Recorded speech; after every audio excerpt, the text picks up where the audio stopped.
నమస్తే, నేను మీ ఈశ్వర్. ఈ6 న్యూస్ కి స్వాగతం. వార్తల్లోని ముఖ్య అంశాలు.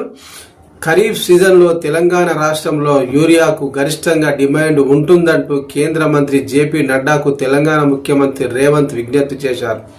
ఖరీఫ్ సీజన్లో సరిపడా యూరియా తెలంగాణకు కేంద్ర ప్రభుత్వం ఇవ్వాలని రేవంత్ రెడ్డి కోరారు. అయితే సీఎం విజ్ఞప్తిని పరిగణలోకి తీసుకున్నామని తెలిపారు.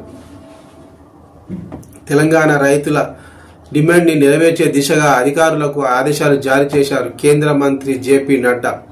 అవసరాలకు అనుగుణంగా యూరియా సరఫరా ఉండేలా చూసుకోవాలని ఎరువుల శాఖ అధికారులను ఆదేశించారు.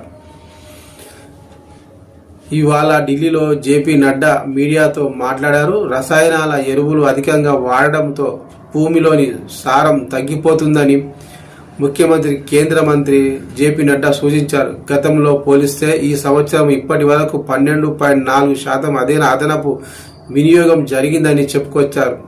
మరియు దారి మళ్లించకుండా కట్టుదిట్టమైన చర్యలు తీసుకోవాలని సూచించారు. రసాయన ఎరువుల అధిక వినియోగాన్ని తగ్గించేందుకు ప్రత్యామ్నాయ ఎరువుల సేంద్రియ సహజ వ్యవసాయాన్ని ప్రోత్సహించడానికి పీఎం ప్రణమ్ పథకం గురించి తెలంగాణ అధికారులకు కేంద్ర ఎరువుల శాఖ కార్యదర్శి రంజిత్ కుమార్ మిశ్రా వివరించారు.